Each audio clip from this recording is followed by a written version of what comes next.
Top podcast. It's your boy HD here with the Over the Top podcast crew. Before we get started, guys, again, I just want to thank you guys, everybody, for tuning in with us on WDJY 99.1 FM. Also to people on our YouTube channel. Check us out on YouTube. You want to take a look at us. We also can find us on Facebook Live or Over the Top, our Facebook page. But I do want to let that know that we're out in these streets, guys. Hey, we're just trying to make a difference in the community. Let me introduce the all-star panel Over the Top. We got the Playmakers. How you doing today, brother? I'm doing well, sir. How you doing? Incredible. We also got the young millennial Q. What's going on, Q? Hey, people in Atlanta, when it comes time for the round table at the end of this, I gotta talk to y'all. Say less. You got a word. The scholar RJ, what's the deal, baby? You're on mute. Good evening, everyone. I'm sorry for being on mute. No problem. And the lady of Over the Top podcast, Miss Toya, what's the deal, lady? What's the deal? Hello, everybody. Hello. So we're gonna jump right into this thing, man. So just kind of give an overview. This is our last part, or we're doing post-traumatic slave syndrome. This is the last part, part 3. If you miss any of the beginning parts, part 1, part 2, go back to YouTube, check it out. Good information, continue the conversation, and we're gonna make this thing happen. But we're gonna jump in to ask Toya again. Miss Toya, what you got going on with us today, sweetie? Okay, got a interesting Ask Toya today. So it says, "Dear Toya, I'm a 52-year-old man. Now I'm dating a 47-year-old woman. We have been dating for a year now, and I really love the way things are going with us. We both have children, but my children are grown and living their best lives. My youngest is a freshman in college, and she isn't too far from home. I make sure I see her at least twice a month. Either she comes home or I visit. My significant other has younger children, one that is a junior in high school, and the other that is about to graduate 8th grade. Now that we have dated for a year, she felt it was time for me to finally meet her kids, and I didn't have a problem with that at all. I was ready to meet them, but I suggested that I meet their father first out of respect for him. She was hesitant at first, but once I explained that I would not want any man around my girls that I have yet to meet. So we set up a meeting with their father. And when I say it was all types of ghetto and wrong, it was horrible.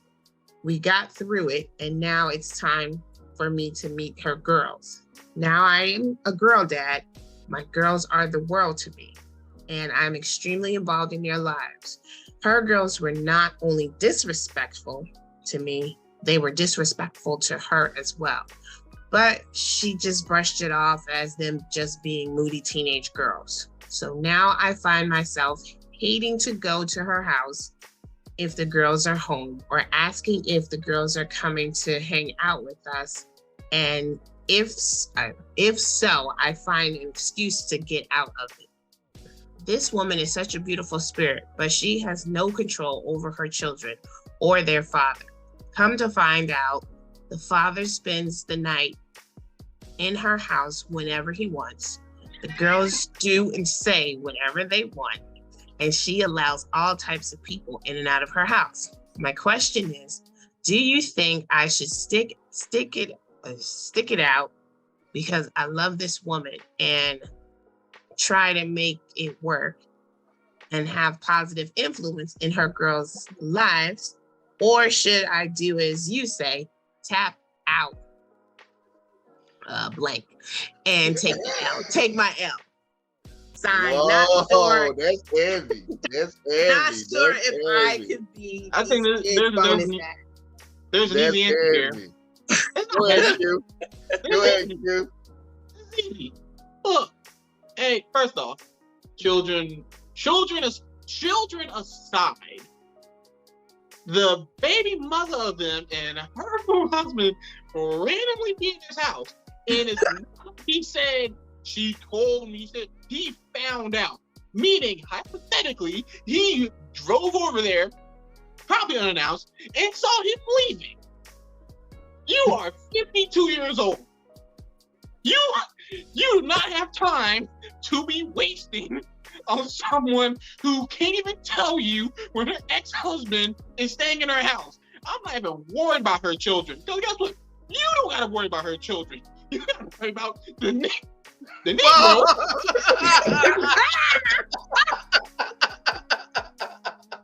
Caught himself. Hey, well, Worry about the Negro that just be popping up in our house, dropping off who knows what, and leaving without telling you, without her telling you he's there. RJ, what's your thoughts, man? What's your thoughts, RJ? You in the counseling world. What's your thoughts? Oh, It's a no-go for me. Huh? It's a no-go for me. No disrespect to him. No disrespect to the lady. When you sign up, it's a package deal. And if you've already assessed that it's not a workable thing, like he already sounds like he has one foot out of the door. And he consciously is trying to give himself an opportunity to stay there and be present, but in all true honesty, it's not gonna work, man. It's not gonna work. And it's always gonna be a house divided against itself can't stand. You're gonna always have two different views of how that measure or those aspects of things in terms of parenting are gonna be seen. And that's not a workable thing, man. And they ain't even like it, and you can have that happen. A quick shout out in terms of this. Parental alliance is very important in rearing children. And one of the things that supports children being unruly or problematic is the fact that the parents are not on the same page. So if he's essentially stepping in and supporting and being a father, quasi, or he's gonna be the man of that house and there's no respect for him as the man of that house, yeah, he's setting himself up to be at odds with that woman. So no, it's a no-go for me. Playmaker, is that a bad sign for the good guy? Cause he seems like a good guy. He seems like a guy who really want to make this thing work. He seems like, I won't call him man a simp, but he seems like a good guy. Hey Hank, like, man, you be going hard, man. Dang. I could have went harder. I'm just asking. Go ahead, G. Ignore Hank right now. I'm just asking a question.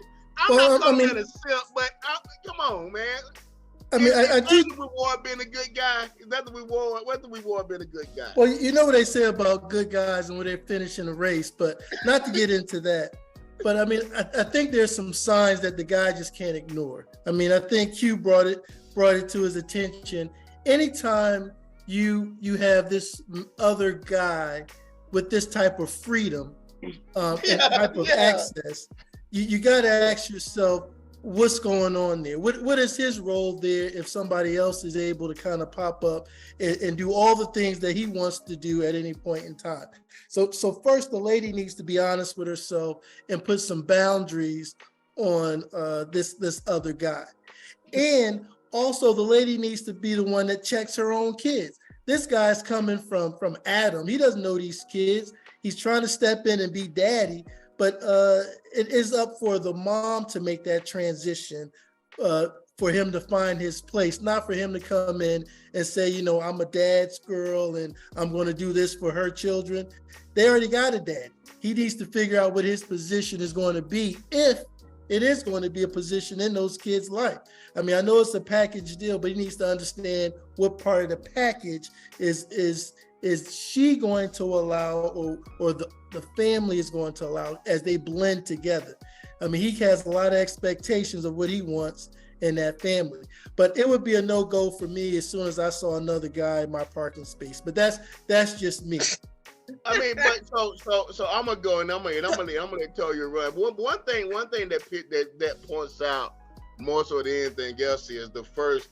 We've been dating for a year, so you've been knowing that you got bad behind kids for over a year. You know your kids disrespectful and bad.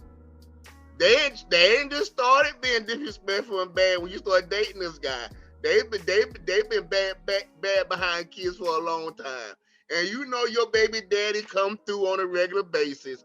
That's why you kept him away for a year. So you really what you really want him to do is get caught up in you and get trapped and get caught up in your aura. So now you can run the show. So I think that was a little manipulative on her part. But on his part, God walked away. I wasn't gonna go in on her. I could have heard it. I didn't want to go in on her. But Toy, that's the men's point of view. Toy, you take the floor. I don't know what to go for. All right, so I'm gonna start this like I would if you guys weren't here. So one, I want to give props to him for one, saying, "Let me meet their dad first." That's a big thing, because that's the way you're supposed to do it as an adult. Expound a little bit because I had pushback on that. Yeah, but I'm a bonus mom, and I know. Take it a little further. Expound a little more because I'm not. When it was time for me to meet Indy and Azure, we had a conversation, and I am from a blended family, and so I would rather know who is going to be around my children on a daily basis, know what type of person they are. And even if it's a man, because I'm a girl, I have girls. So if I was a man and there was another man being around my girls all the time, yes, I would want to know who that man is before he met my girls so that I can ask the questions of, what are your intentions here? What do you think this is going to happen? Now, so I get why he did that. Literally, as a single mom and you're dating, that is the way you are supposed to introduce the person in your life to the other parent, if there isn't another parent. She waited a year, like y'all said. And we talked about this in the last Ask Twin. There was a representative for a whole year. There were things kept out that this man is coming to your house, spending the night while we out doing whatever we doing, or when we're not out doing whatever we're doing, he is in your house. He has license to come in and do whatever he wants to do, and y'all doing whatever. I don't know what y'all doing. So that part, I don't trust that situation. As a girl dad who seems very invested in his own girls, and you walk into chaos, I'm gonna tell you this, it's not gonna work. It's not gonna work because that representative didn't tell you about this other man. And then when you met the man, it seemed like he said it was horrible. It was all ghetto. So obviously he's not ready to let go of that baby mama. Those were all signs right there, set up for you. And if the kids were disrespectful, it doesn't matter what you're trying to come in there and do, because obviously you know that you're not their dad. That's why you wanted to meet their dad.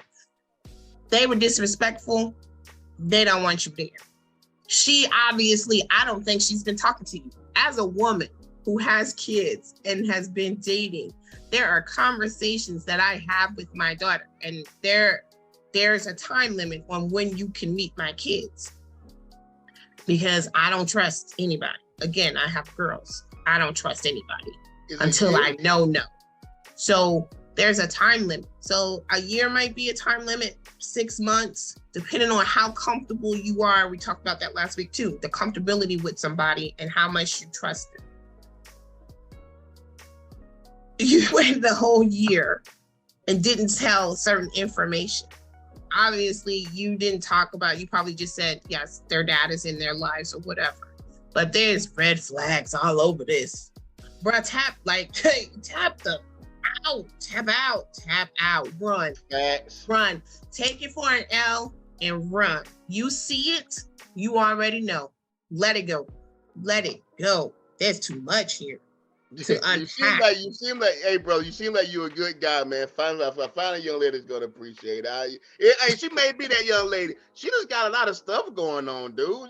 Sometimes sometimes people just got too much crap going on. Just don't have the time. I don't even think she that young lady. I think that was a whole year of representative and having a nice little sugar daddy taking me out, whining. I'm gonna talk like a woman now, whining and dining me. And now he wants to take it to another level. She wasn't ready to take it to another level because he said she was hesitant about if you're ready to take it to another level, then you is all in.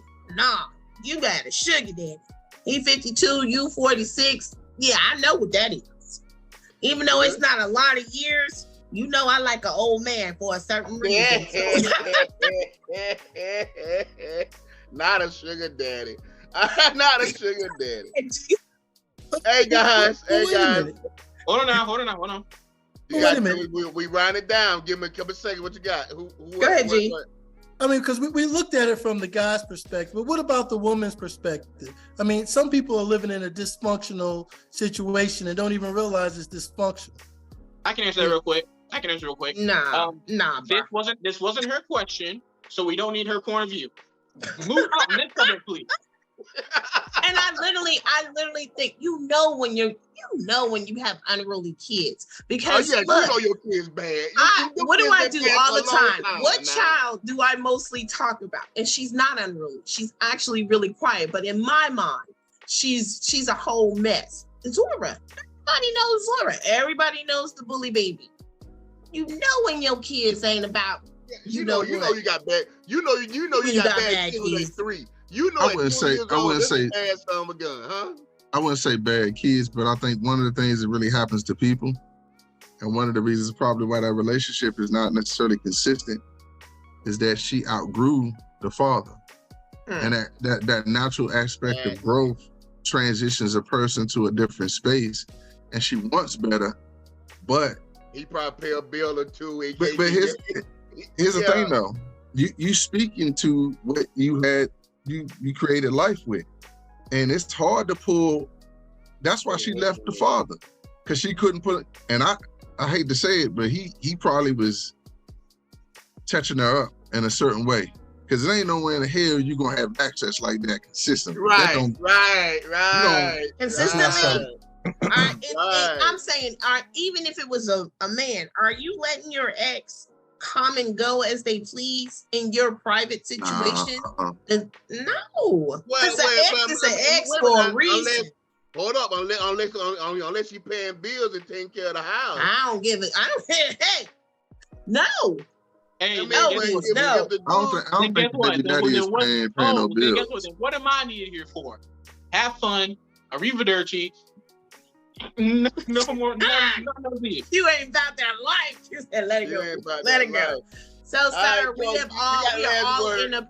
are all in agreement. We are standing in agreement and saying, tap them out. Tap out. Let this go. Let it go. Thank you. Hey, well wishes going forward, guys. It's more women than it is men too. Come on, brother. There's more women than it is men. Numbers. Yes, sir. Go back fishing. Look like Winston-Salem State, 8-1 or something. It was 17-1. It was 17-1. It wasn't that All bad.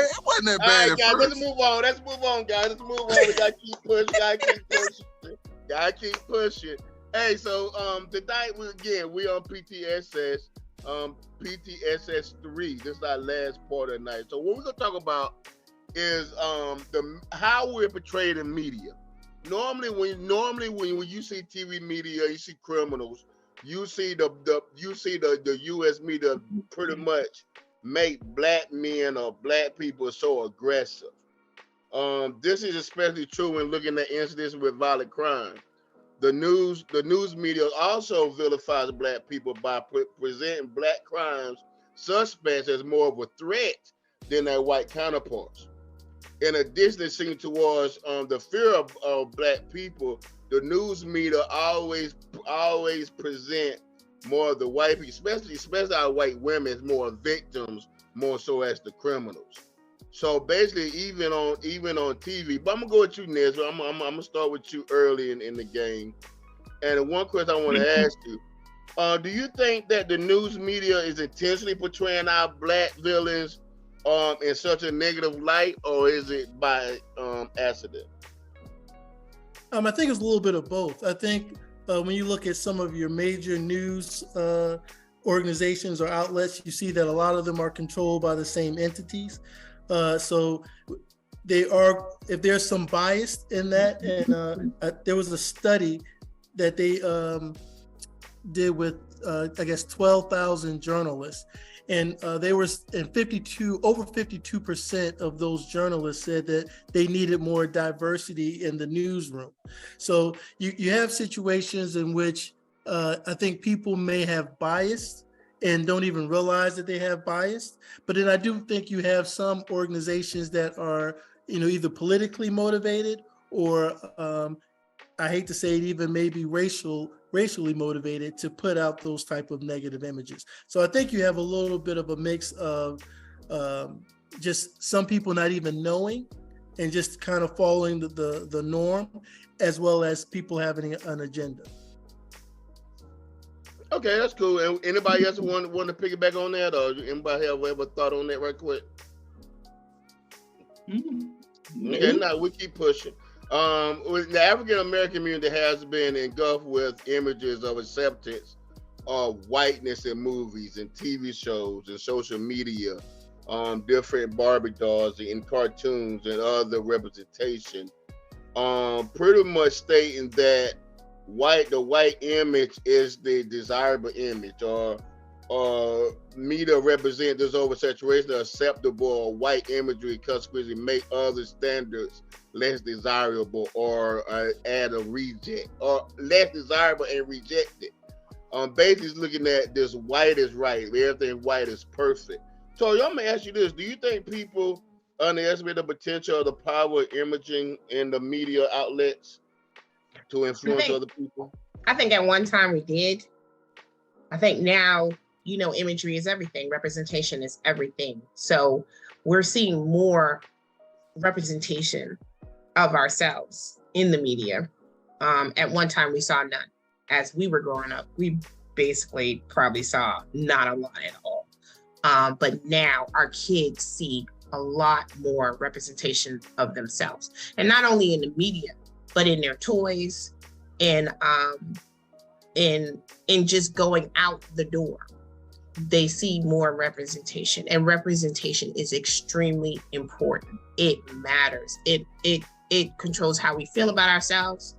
As when we had our colorism talk growing up, not seeing dark-skinned women that looked like me, or dark-skinned men, or black men, or black women, period. I think even in school, I can say this year was Zoe's first time having a black male teachers. And she actually had two, and both taught, for math. So her IEP teacher is black and her math teacher is black. And that, when I say she was intimidated, because we don't think about it like that. We don't think that there's a lot of kids that go through their school career and not see a black man teaching. Then you have a lot of kids that don't have fathers in the house. And having that black male teacher means a lot more, especially if it's one who's giving back to his community and to the kids that he's teaching. So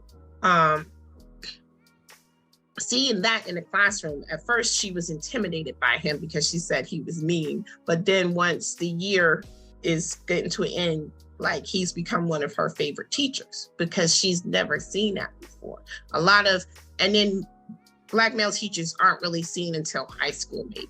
A lot of black males don't teach on an elementary school level, but they'll go to middle school and high school. So we need more representation that way in an elementary school level. But it means a lot to see somebody that looks like you in every aspect of your life that you're doing on a daily, especially on TV, because that imagery affects us in a lot of ways. Good. I'm gonna jump off script a little bit, because this a little bit, because I want because you deal with kids on a daily basis, and you deal with a multicultural children, white, black, different nationalities. But in your opinion, what is the positive imagery for kids that have like ADHD and different issues. If they see positive men doing positive things, do you think that helps them as developing certain areas of the different mental illness, or that is a healing proponent saying, wow, I normally wear crazy, but I want to act better because I see Mr. Ron, or I see Mr. Gary, or I see Mr. Quentin, and I'm gonna be on my best behavior. So do you think there's a correlation with that young black men look for role models and mentors in that way? It depends. In a professional setting, part of the model that I work in, you have to join and then push. So what does that mean? That means like you essentially connect with the family, but at the same time push them to get well or better, right? Some kids will connect with you and link with you at a high level, but the success rate in doing that with a child, when you're supposed to have a professional level of understanding, like you're supposed to have a balance. And that balance, in a sense, keeps you from connecting with them in that way, in that setting. I have more of those relationships with kids that I coach in sports. Sports allows you the opportunity to interface with them and share that personal space and that personal time with them. Being a therapist or a counselor and working in the capacity that I work in, it's not good to immerse yourself as much into the kids in certain ways, because you have to maintain a level of professionalism relative to dealing with the parents and the family. So, but you will get kids that are bonded to you. Like some of my kids, man, they rock with me. They don't want anybody else but me. I just came from a kid today. Man, his mother fought like 6 to 7 months to get me in his home because the person that had him before dropped the ball. It's a little Caucasian kid. And I don't know, man. It's pretty cool.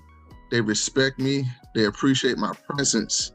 But it's not gonna be I can't be as disarming around them as I would in a typical situation where I'm coaching a sport or socializing with them.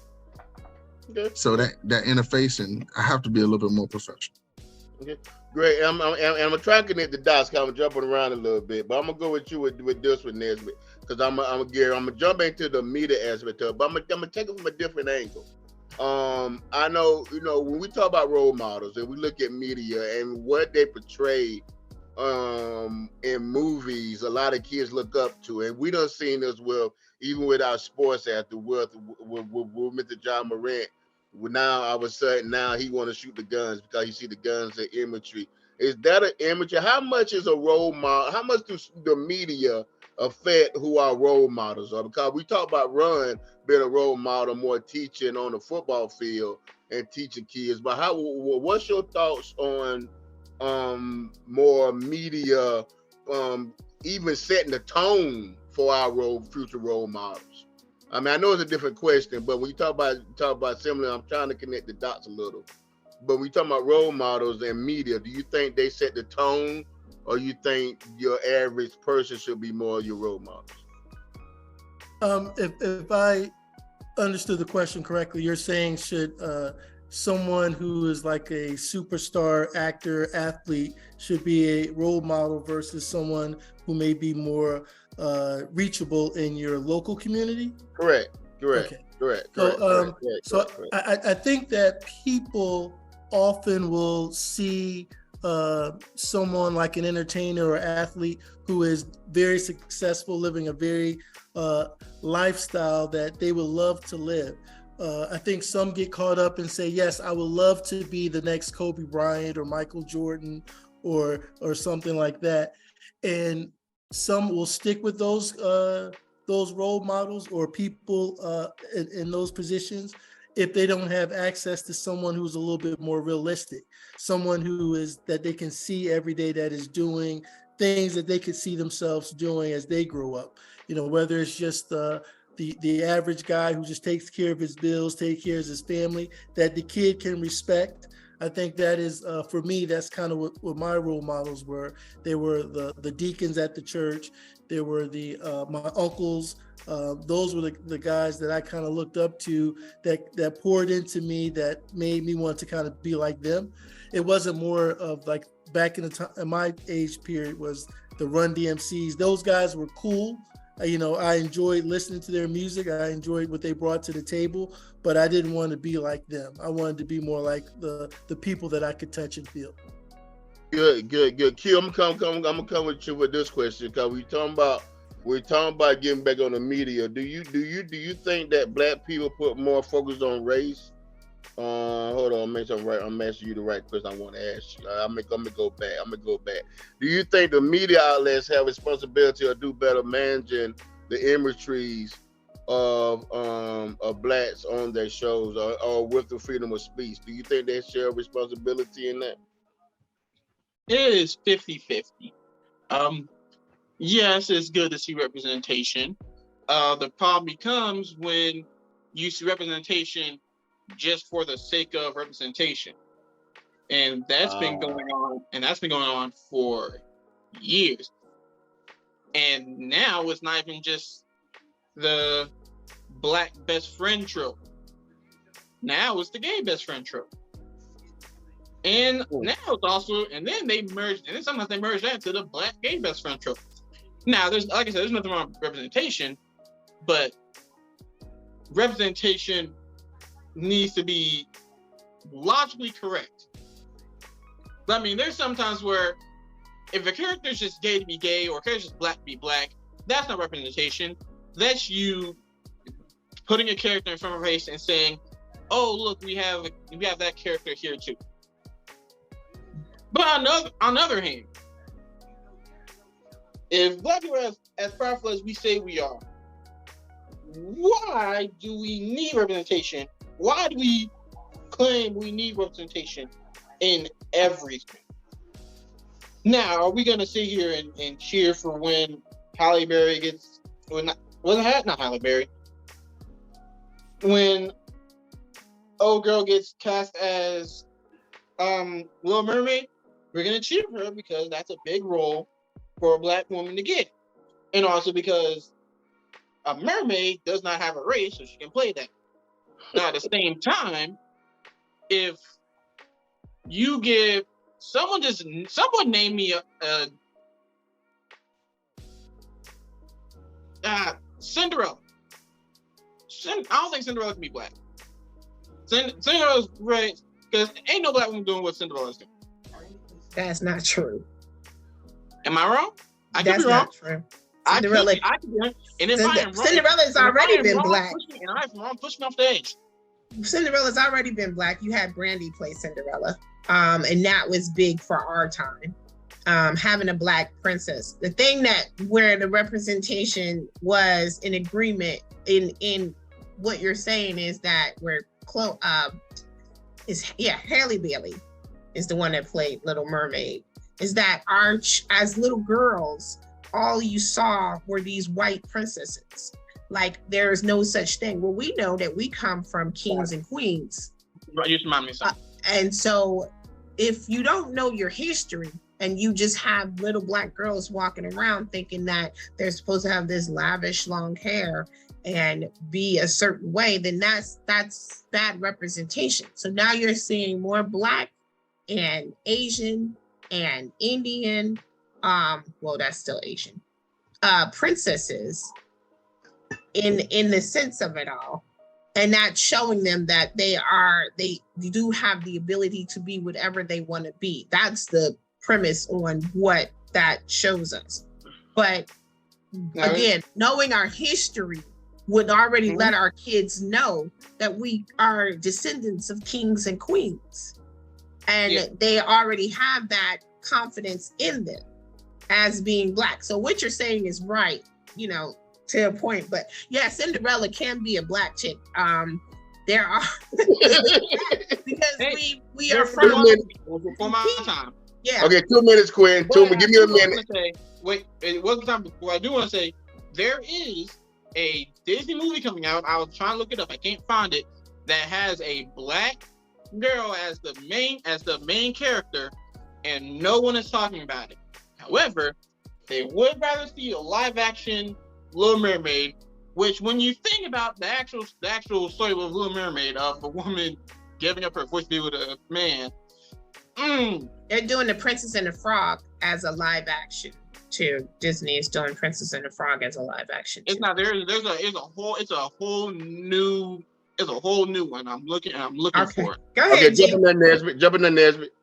So I just want to point us, I guess, redirect us a little bit back to the topic as we look at this from a PTSS perspective, and I think both of you are correct. But when you're saying that for a little kid that always sees other images other than themselves, that how that has an impact on their self-esteem. That if you say, I've never seen a Black princess, that makes them feel like, well, they can never be a Black princess themselves. So that's the kind of connection we have with the PTSS, is that seeing the imagery of not seeing yourself and how that can kind of have an impact on your psyche. What you say? Give me a minute. The movie is called Wish. It goes in theaters in November. Okay. I don't. Yes, see we saw we saw the coming attraction of it when we went to see The Little Mermaid. Okay. So we did, and all the girls, when we went to see The Little Mermaid, I'm sorry, I'm gonna say this real quick. We had the whole movie theater to ourselves, and it was a row full of little Black girls. It was a slumber party. And all the girls literally said, "Oh, we're going to see that next." So I think it just hasn't been a lot of showing it yet. They're showing it in movie theaters, but they're not showing it on TV and things like that yet, because it doesn't come out until November. So when this movie comes out, if the Black people do not show up for this movie, y'all just making up stuff just to be angry. If this movie bombs, this is y'all fault. Okay, we're gonna keep pushing. Young African Americans learn about Black history is critical. The development of their racial identity begins developing during the early to mid-teens. The lack of teaching about Black history weakens a young man's racial identity and self-esteem, while increasing their potential for depression.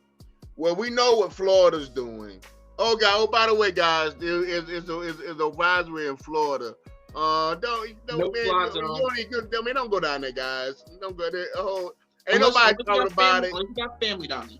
Yeah, I gotta go. But now you tell your family to come visit you. Leave Florida alone. But we're gonna continue, Quinn. We're gonna continue pushing. But by the way, leave Florida alone, guys. Anyway. No fly zone. No fly zone, no drive zone. But all right, I'm coming to you. Do you think we promote our Black history and heroes enough? Why not? No, growing up in DC, I grew up in what they would consider to be like Chocolate City, right? And so at the time, a lot of us as kids in the District of Columbia went to community-based schools. And so when you identify community-based schools, a lot of the teachers at our schools looked like us, but they had also taught my people. And so the initiative and the focus to instill a level of Black pride in us was essential. So that's why I learned about Matthew Henson, Asa Philip Randolph, Malcolm X, Martin Luther King. All those great leaders I learned from my teachers, and they actually functionally taught Black history, and they taught us to have pride in ourselves. I remember one season we had a play, and we would have these productions during the school year, and two of the songs that were very powerful to me, one was "You Gotta Change It Here for You and Me." They're going, don't laugh at me because I'm singing, man. But it was uplifting, and then to hear Young, Gifted, and Black. Mm-hmm.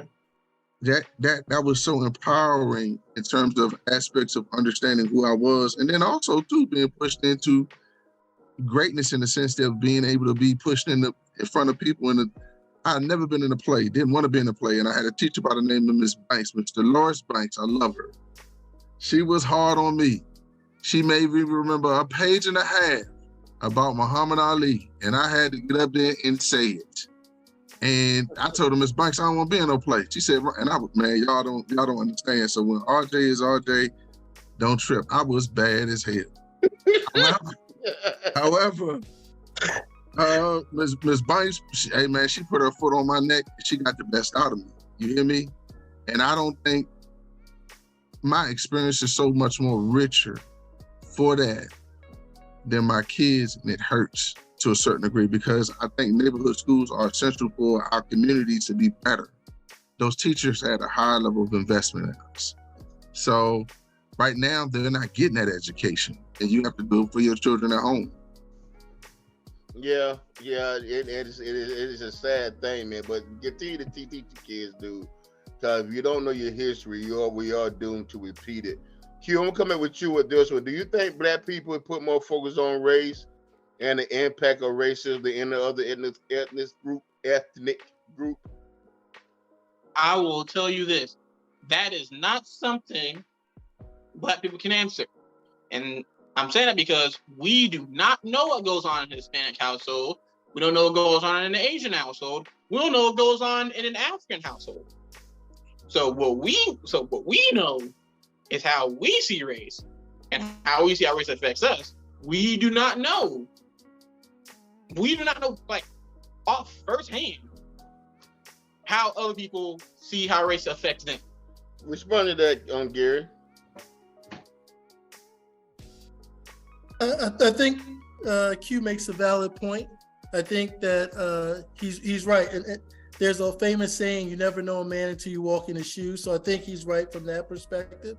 But I think it's also very obvious when you kind of take a look through the history books of the, especially here in America, not all over the world, but here in America, all the struggles that the Black community had to endure in order to get to where we are today. When you talk about, voting, you talk about just trying to get equal affirmative action. You talk about even PTSS is these are all things that all races may have to deal with some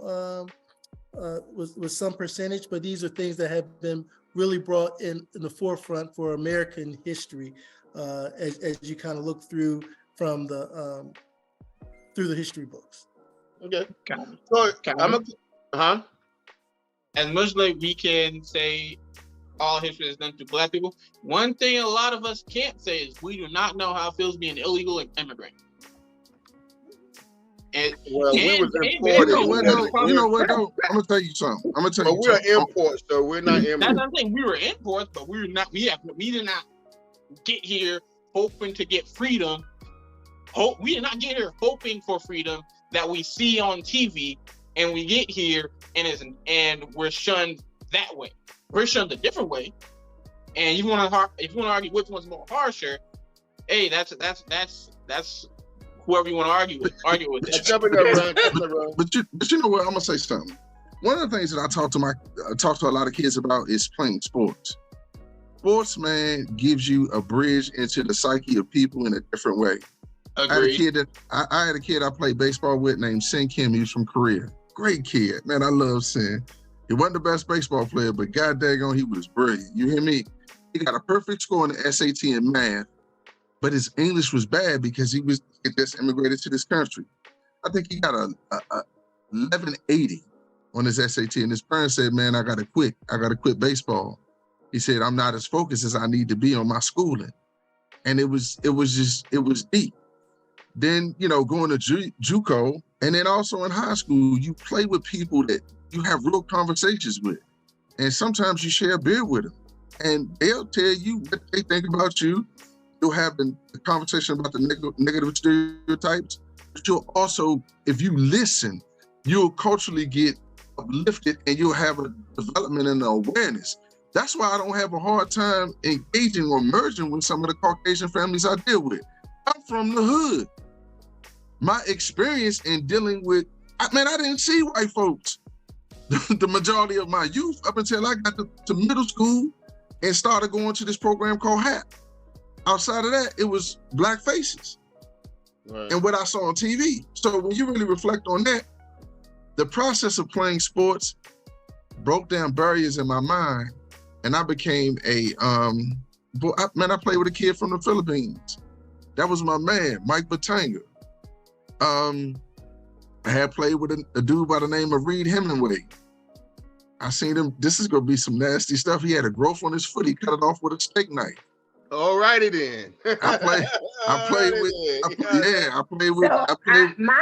My experience is opposite. We know that. Me growing up, I'm in a lot of white people's houses. I grew up with Jews and Italians. So I'm in a lot of white people's houses. I'm in and out. And I'm one of them kids that know everybody's business. My sister used to call me the Nola Rolls of the neighborhood. Because I'm even in houses that don't have no kids. There would be people coming to see me play, sit next to my mom and be like, I came to see toy. I'm like, do you have kids on the team? No, I just came to see toy play. Or I came to see toy cheer. Or, I came to see toy throw. So my experience was different. And then, of course, coming from New Jersey, it is a cultural melting pot. So I also grew up in a lot of Guyanese, a lot of West African houses, West Indian houses. So knowing the difference, like you said, between African and African-American parents, there is a difference. It's, like he said with the Asian guy, the focus on education is stricter. Where we have strict parents, don't get it twisted. Education means a lot, especially if you come from a house with education background. So, and that's another thing. I grew up in an area where all the African Americans were probably college graduates and high professionals, where there was a lot of doctors, a lot of lawyers, a lot of professional people, or, people who worked in a higher field in the, like my dad ran the Newark Housing Authority. So he was a white blue collar worker, but he was high on a totem pole in that profession that he worked in. So going to an HBCU, which my parents forced, which I wouldn't change for the world, was so that I can learn that not everybody goes to the vineyard in the summer. Not everybody is Jack and Jill. You know what I'm saying? So it was kind of the opposite thing for me. But I truly get what you're saying. We don't know what other people go through unless you have been driven into those cultures somehow and have those conversations to know that, there are Asian people who feel the same way and there are African people who feel the same way. It's harder to say, but an imported and then wanting to be here where we didn't want to be here. Right. And so that is where that PTSS is. But that's, hold on. I want to get this deeper thing, though. Hold on, Ron. I want to get this point in. I've been trying to get in for 15 minutes for the show before we run out of time. Because I want to get Toy's perspective on this part. It's kind of part of, so we're talking about in the imposter syndrome, which is the condition of feeling anxious and not experiencing success in turn despite high performance internals. But I want to take it from the black girl's, young black girl's perspective, trying to fit into the society that the imagery is the white woman is beautiful, more beautiful enough. Does that imposter syndrome? And then I want to take it from that, and also what you see on social media with the fake nails and the fake hair and all the other stuff. Is that how do that affect young black girls trying to fit in? One, in the white society, and two, in the cartoon world that social media put on black women. Quickly. Oh, that's a lot to unload. I think when we're talking about imagery, like I said before, as we were growing up, it was different. We didn't have a lot of imagery to see us. Now, being natural and being your authentic self is what's actually in. And yes, we see the weaves and the long nails and the eyelashes and all that stuff. But when we really break it down, social media is always going to show, like we talked last week about that algorithm. And does that algorithm affect how it impresses on little girls? Yes. because what I say is I don't like looking at a hot butt little girl on a TikTok. But it's also how you teach your girls how to love themselves, how to be their authentic self, and let them know we have to imprint that on them. That's our imprinting. And so that we have all these the natural hair products is over $1 billion right now for natural hair. Not so as it was for perms and things like that. We're kind of going back to our roots in that sense of creating these companies and hair products and facial products, even makeup, even with makeup, natural makeup, so that you look natural for women who do wear makeup. Because there's nothing wrong with wanting, your nails done and your toes done. That's just a woman thing. That's just wanting to pamper yourself. But when you have, I think for some girls, young girls with the eyelashes and creating lines and stuff like that is entrepreneurial. So it's kind of a win, maybe not win situation. I don't know how I want to put that.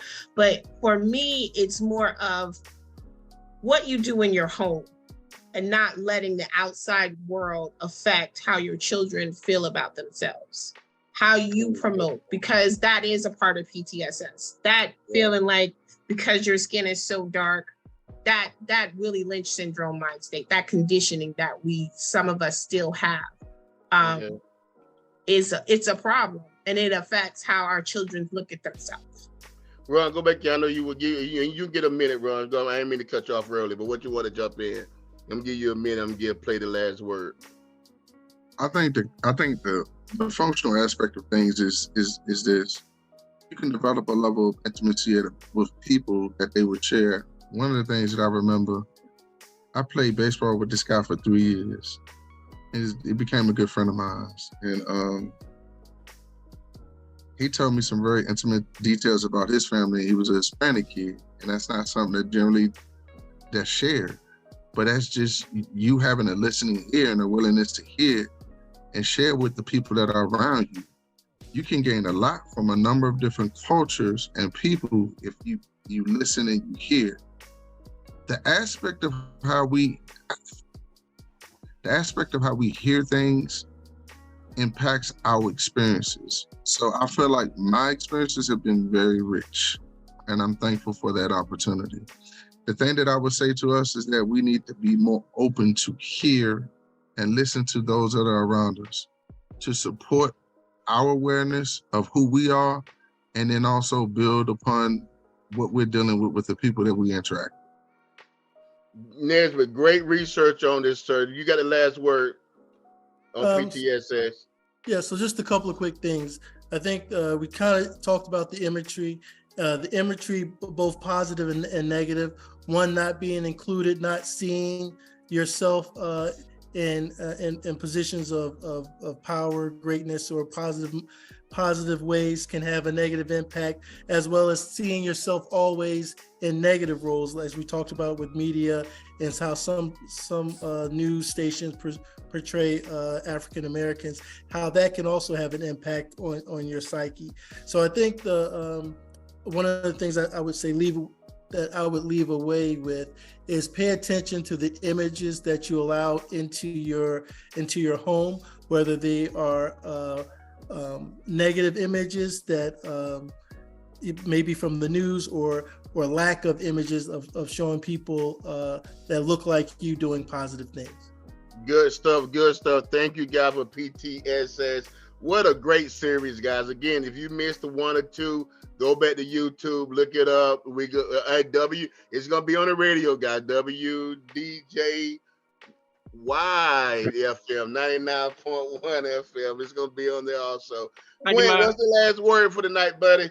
Your last word? Make it quick. We gotta go around.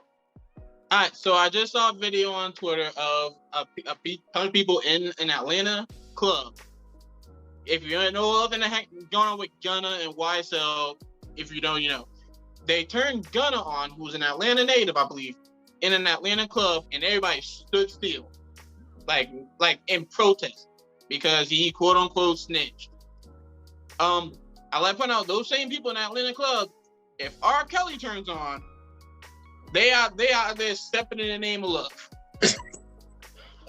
But so you telling me we draw the line? We draw a line at snitching, but the dude who was peeing on little girls, we stepping in the name of love, clapping in the name of love. Okay, valid point. RJ, last word, buddy.